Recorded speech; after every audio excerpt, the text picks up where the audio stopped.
여러분이 사는 집에 초대하고 싶은 사람은 누구입니까? 현재 떠오르는 사람. 초대를 한다는 것은 우리 사람을 불러놓고 아무것도 하지 않는다는 것이 아니겠죠. 그 사람을 우리 집으로 초대했다는 것은 초대하여서 식사라도 대접을 하고 또 좋은 것들을 꺼내어서 주고 또 혹은 잠자리를 제공하기도 하는 등의 수고를 내가 하겠다라는 의지입니다. 세계 어느 민족이나 마찬가지일 것 같습니다. 사람을 초대한다는 것, 내가 사는 집에 초대한다는 것은 이렇게 대접을 해야 되는 것이 당연지사일 것입니다. 이 점을 생각하면서 제가 다시 한번 여러분께 질문을 합니다. 지금 이 순간 나의 집에 초대하고 싶은 사람은 누구입니까? 떠오르는 분이 있겠죠. 그 사람은 아마 당연히 내가 대접하고 싶을 정도의 이 마음을 내어줄 수 있는 사람일 것입니다. 만약 그렇지 못할 경우, 그런 사람이 아닌 분이 내 집에 왔을 경우는 그 머무르는 시간 동안에 불편하기 짝이 없는 그 힘든 시간을 보내야 할 것입니다.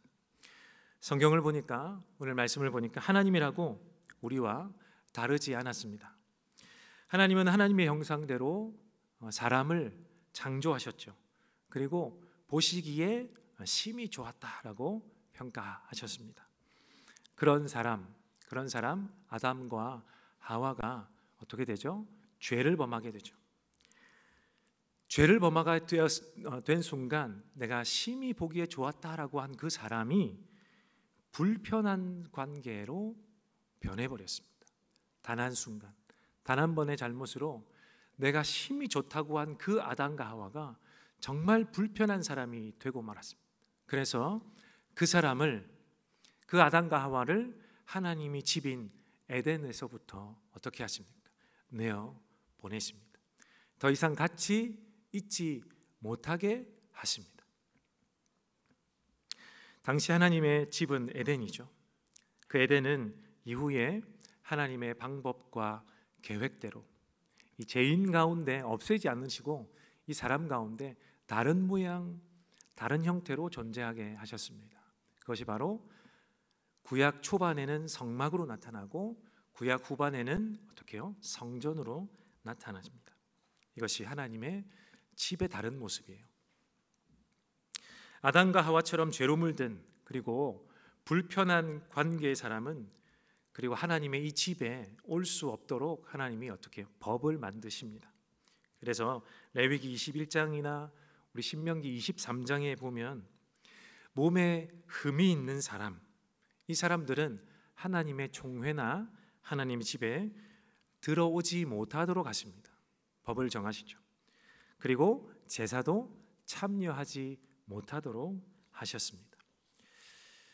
이것이 사실 우리 시대에는 장애인 차별 등의 윤리적인 문제가 되죠. 지금은 절대로 그렇게 해서는 안 되죠. 그만큼 우리의 윤리적 기준이 높아졌기 때문에 그렇습니다. 그러나 당시는 지금의 윤리가 유효하던 때가 아니었습니다. 그 점을 우리가 생각하고 성경을 보셔야겠죠. 그래서 이러한 구약 본문을 볼 때는 당시 백성들에게는 죄로 인한 하나님과의 깨어진 관계, 그리고 그 깨어진 관계의 상징이구나, 이것을 교훈하시는구나, 이렇게 우리 구약을 보실 때 그리고 성경을 보실 때 이렇게 고려해서 읽어야 하겠습니다. 자, 그들은 죄로 인해 받은 결과를 몸에 지닌 사람들이요, 그 사람들을 의미하는 것입니다.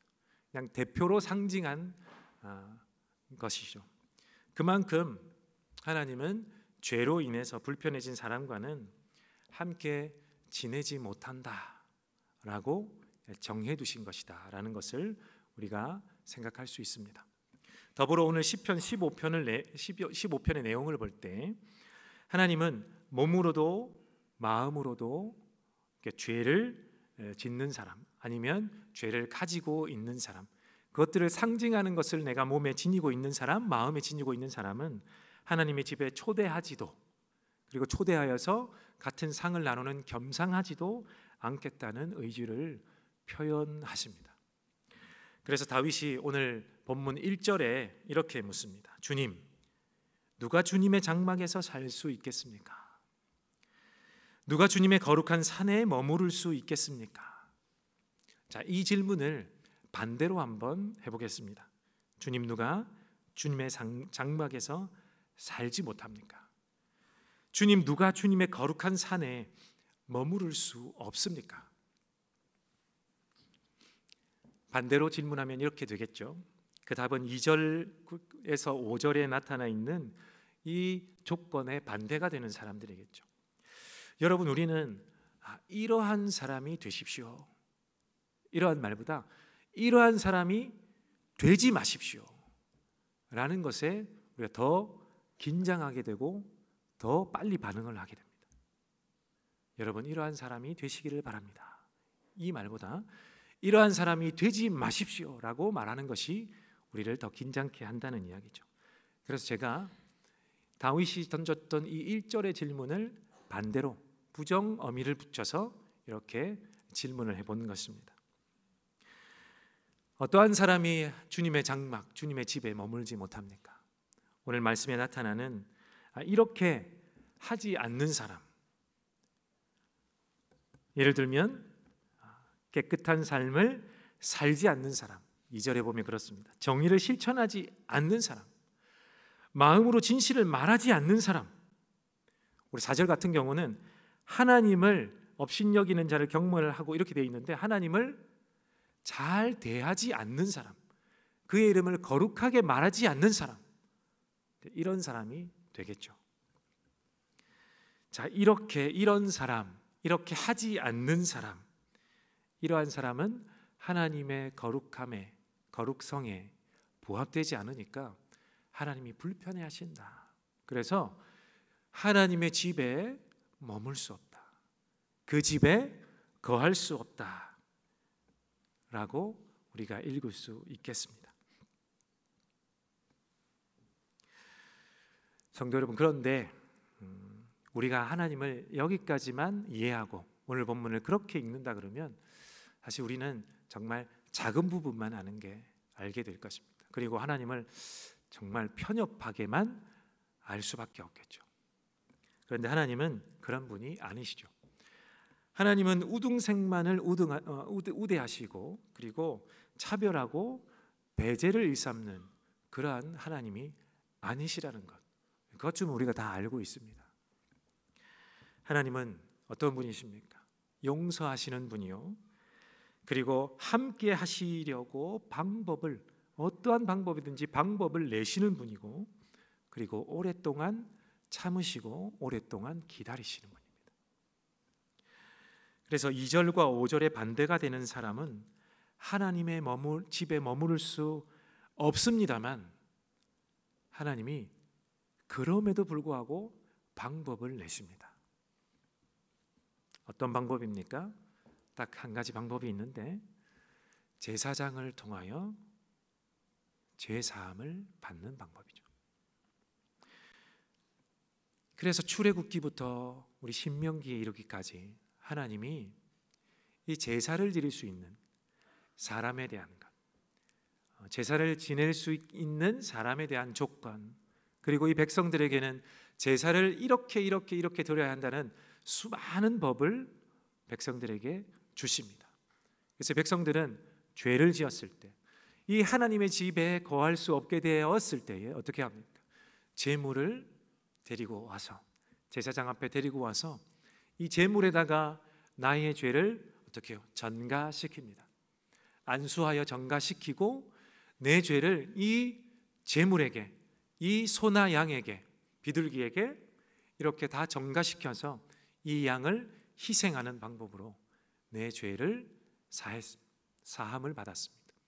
그 방법으로 이스라엘 백성들은 죄 용서함을 받을 수 있었죠. 이러한 방법을 하나님이 내신 것입니다. 그러니 우리가 읽은 시편 15편 이 본문의 말씀은 이 조건에 해당되지 않는 죄인은 하나님의 집에 오지 말라, 하나님의 집에 거하지 말라라고 읽기보다는 어떻게요? 이러한 조건에 해당되는 자여 회개하러 나아오라, 이렇게 반어적 표현으로 읽을 수도 있다라는 사실을 우리가 기억하면 좋겠습니다. 자, 성도 여러분, 오늘 우리에게는 하나님을 만나는 집이 어디일까요? 오늘날 우리에게는 이 하나님의 집이 어디일까요? 이러한 질문입니다. 오늘날 우리에게 하나님의 집은 바로 교회입니다. 그러나 우리가 착각하지 않아야 될 것, 이 교회는 건물이 아니라는 거예요. 우리가 지금 이렇게 모여 있는 벽이 세워져 있고 엘리베이터를 타고 올라온 이곳, 이 건물이 아니라는 겁니다. 이 건물은 오늘날 이렇게 사람이 많이 모였으니까 안전을 도모할 수도 있어야 하고, 또 많은 사람들이 질서를 유지할 수도 있어야 하고, 또 이 많은 사람들이 또 한 번에 그리고 흩어져서 모일 장소도 필요하니까 우리에게 도움을 주는 유용한 도구이지, 이 도구가 교회는 아니라는 말입니다. 이 건물을 일컬어서 예수님도, 예수님의 제자들도, 이후에 어떤 사람도 이 건물을 일컬어서 하나님의 집, 하나님의 교회다라고 이야기하지 않았습니다. 같은 신앙을 가진 사람들이 모여서 드리는, 예배 드리는 이 모임, 즉 예배하는 이 공동체를 일컬어서 우리 예수님은 교회라고 하셨습니다.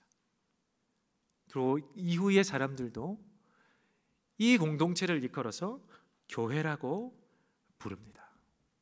그래서 부르심을 받은 자들의 모임이라는 뜻에서 우리 신약 성경에 보면 교회를 에클레시아라는 단어로 사용합니다.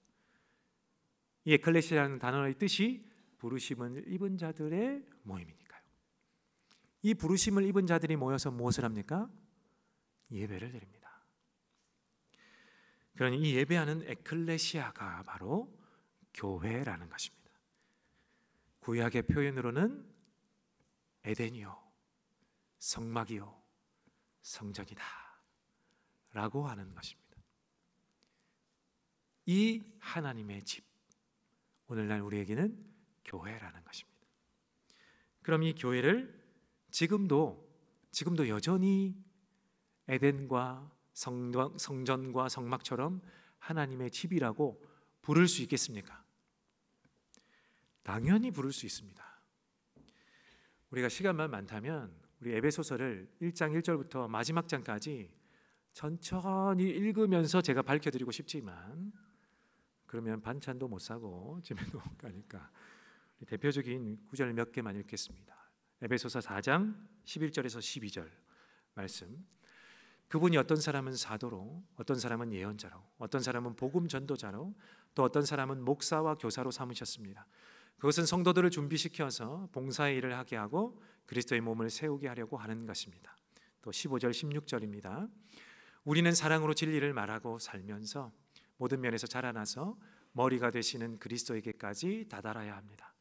온 몸은 머리이신 그리스도께 속해 있으며 몸에 갖추어져 있는 각 마디를 통하여 연결되고 결합됩니다.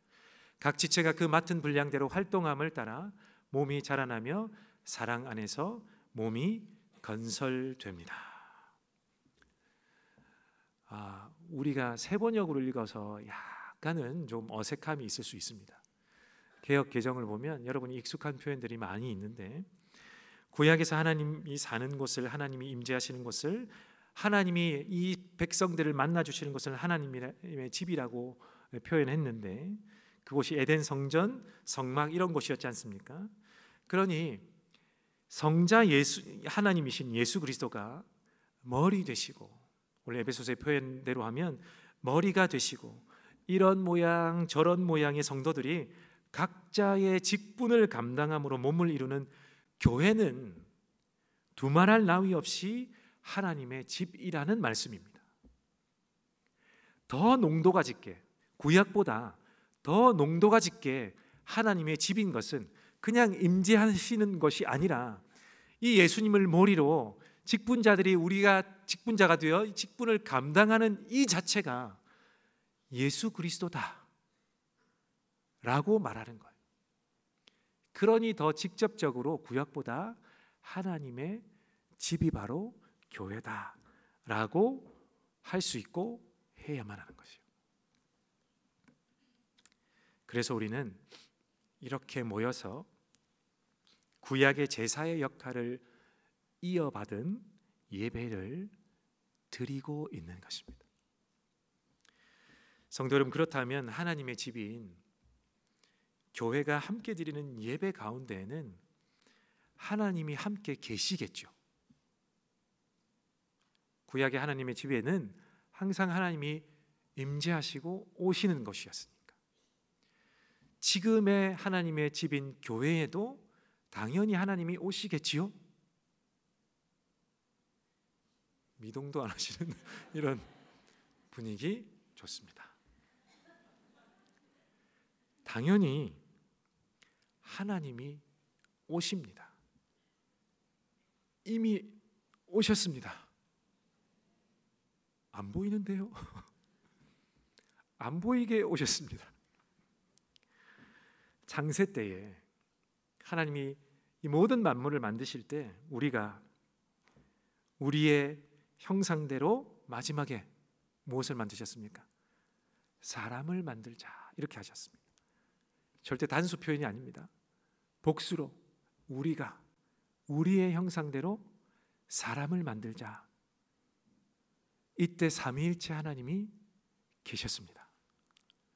이 하나님이 만드신 집에 당연히 하나님이 오시겠죠. 이 하나님은 삼위일체 하나님이시기 때문에 우리의 예배 가운데, 이 예배에 하나님이 집인 이 예배 가운데, 이 교회 가운데 삼위일체 하나님으로 오십니다. 벌써 아멘 하시는 분, 이 설명 드리려고 하는 거거든요. 믿음이 좋으십니다. 삼위일체 하나님을 그러면 우리가 어떻게 이 예배 가운데 느낄 수 있겠습니까? 이것을 차근차근 제가 말씀드리겠습니다. 우리가 오늘 드리는 예배가 가능하려면 건물도 필요하고 모인 사람들도 필요하고 그리고 이 예배를 맡아 섬길 직분자들도 필요합니다. 그러나 더 궁극적이게는 이조차 가능하려면, 이 예배가 가능하려면 이 예배를 만드신 분이 계셔야겠죠. 그리고 이 만드신 분이 이 예배에 우리를 초대해야만 하겠지요. 이분이 바로 성부 하나님이십니다. 이 성부 하나님께서 우리를 초대하셨기 때문에 우리가 이 자리에 온 것입니다. 할렐루야. 매우 다행스러운 것은 성부 하나님이 정말 마인드가 요한한 분이었다고 하면 우리는 정말 이 자리에 올 수가 없는 거예요. 언감생심, 이 예배를 어떻게 꿈꿀 수가 있겠습니까? 우리는 정말 죄가 많으니까 슬피 울면서 정말 저 밖에서 예배드리는 이곳을 다 쳐다만 보고 있지 않겠습니까? 아마 저도 없어서 설교조차 못하지 않겠습니까? 시편 15편을 살피면서 내가 이거 범했는지 안 범했는지, 내가 머물 수 있는지 없는지 다 따져가면서 와야 되지 않겠습니까? 그러나 우리 하나님은 사랑의 하나님이고 오래 참으시는 하나님이고 방법을 내시는 하나님이고 아드님이신 성자 예수님을 우리에게 보내주셨기 때문에 우리는 아무 공로 없이 이 자리에 나올 수 있는 것입니다.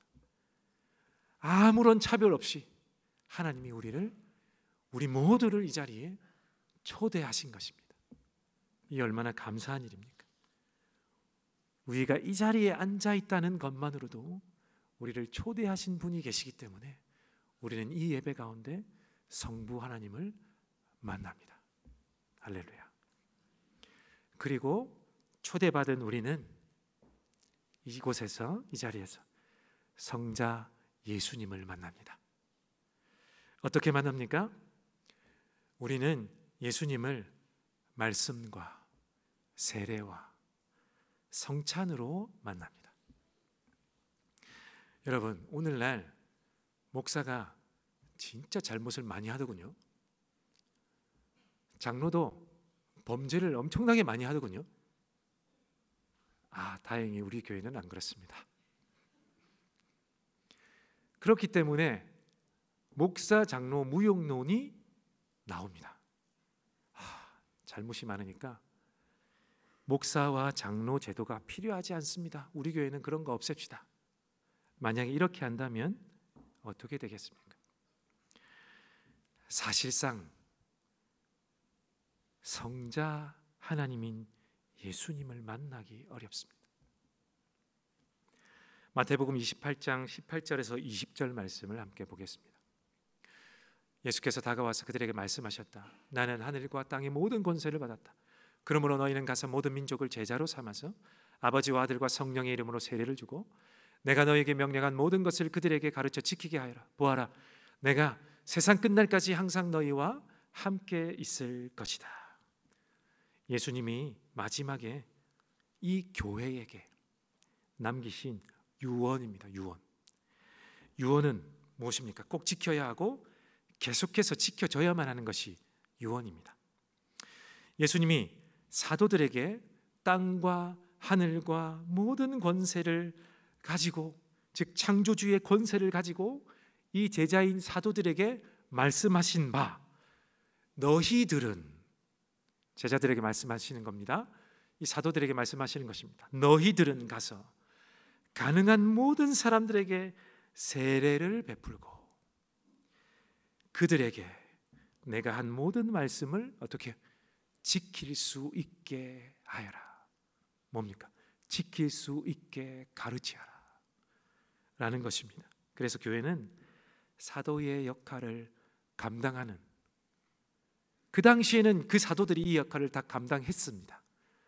그러나 지금은 그 이후에 오고 왔던 모든 세대, 오고 오는 모든 세대에게는 이 직분을 감당하는 목사와 장로를 세워서 세례를 베풀고 끊임없이 주님의 날에 예수 그리스도의 말씀을 전하게 하셨습니다. 이것이 오늘 우리가 읽은 마태복음 28장 18절에서 20절의 가르침, 예수님의 유언입니다. 그래서 오늘 여러분은 이곳에서 제가 대언하는 예수 그리스도의 말씀, 다른 말씀 아닌 예수 그리스도의 말씀을 듣는 것입니다. 이것이 말씀입니다. 그리고 우리는 이 예수님의 가르침을 따라 어떻게 해요? 중생한 자를 언제나 세례를 베풀기 위해 준비하고 가르칩니다. 오늘 제가 광고 시간에 말씀드렸지 않습니까? 이러한 분을 찾아주십시오. 그것이 예수님의 유언이니까, 교회가 해야 되는 일이니까 하는 것입니다. 말씀을 우리가 듣고 세례를 시행하고 또 무엇을 합니까? 예수님의 몸에 참여하는 성만찬을 우리가 시행하는 것입니다. 예수님이 이렇게 하라고 하셨기 때문에 예수님의 말씀을 여러분에게 목회자인 저는, 말씀을 맡은 자인 저는 반드시 전해야만 합니다. 다른 말씀이 아닌 예수님의 말씀. 그리고 직분자들은 우리 몸된 여러분에게 세례를 베풀고 성찬을 시행함으로 이 말씀이 보이도록 하는 것입니다. 그래서 전하는 말씀은 보이지 않는 말씀이요 세례와 성찬을 일컬어 보이는 말씀이다 라고 이야기하는 것입니다. 이것을 통해 우리가 성자 예수님을 예배 가운데 만나는 것입니다. 그래서 우리는 세례받은 자에게 예수님의 몸에 참여하였기 때문에 그렇게 축하하고 격려하고 감사의 선물도 드리고 하는 것입니다. 그리고 세례를 받을 때는 예수님의 몸에 참여하는 것이기 때문에 내가 죄가 있으면 애통하는 마음으로 참여하는 것이요, 그렇지 않으면 정말 기쁨과 감사로 참여하는 것입니다. 그렇게 우리는 예수님을 만나 배웠기 때문에 그런 것입니다. 할렐루야. 우리 마지막, 그럼 성령 하나님은 어떻게 만납니까? 여러분은 오늘 어떠한 마음으로 이 예배에 오셨습니까? 어떤 성도님은 한 주간 삶이 너무 고단하고 바빠서 예배라는 단어조차 떠올리지 못하고 그냥 나오신 분도 계실 것 같습니다. 또 어떤 성도님은 너무 많은 시험이 다가오는 거예요. 그리고 유혹이 오는 거죠. 그래서 버티다가 못해서 타협합니다. 유혹의 죄에 타협하고 그냥 세상과 버타다가 살다가 오셨을 수도 있습니다. 또 어떤 성도님은 말씀대로 사느라고 정말 이 말씀을 지키느라고 이 영혼이 만신창이가 되어서 이 자리에 오셨을 수도 있습니다. 그래서 어떤 이는 애통하는 마음이 있고, 어떤 이는 마음이 갈기갈기 찢어진 이런 좋지 않은 마음이 있을 수도 있고, 어떤 이는 정말 승리한 감사와 감격이 있을 수도 있고, 어떤 이는 아무것도 없어서 아무 생각 없이 나왔을 수도 있습니다. 그러나 이 모든 이들에게 성령 하나님께서 예수 그리스도의 말씀을 이 각 사람 마음에 심어 주십니다. 이 말씀을 마음에 심어 주실 때에 이 여러 가지 모양으로 온 사람들이 반응을 하는 거예요. 어떤 이는 사죄의 눈물을 흘리기도 하고, 어떤 이는 감격의 눈물을 흘리기도 하고, 또 어떤 이는 결단을 하시기도 하고, 또 어떤 이에게는 마음이 가난하게 하시는 거예요. 이러한 등등의 일을 하시는 분이 바로 누구라고요? 성령 하나님이십니다. 우리는 이렇게 예배 가운데 예수 그리스도의 말씀을 우리 마음에 심어주시는 성령 하나님을 만나 배웁습니다. 성도 여러분, 우리는 이렇게 삼위 하나님을 하나님의 집에서 이 예배 가운데 만나는 것입니다. 이 얼마나 황송하고 황홀한 일입니까? 구약에서는 아무나 이 하나님을 만나러 갈 수가 없어요. 아무나 못 가게 하셨습니다. 아무나 못 오도록 하셨습니다. 더욱이 하나님을 만나지 못하도록, 직접 만나지 못하도록 1년에 딱 한 번 대제사장만 7월 17일 정한 날에 들어갑니다. 그렇지 못하면 어떻게 돼요? 하나님을 그냥 만나게 되면 죄로 인해 죽게 되었습니다.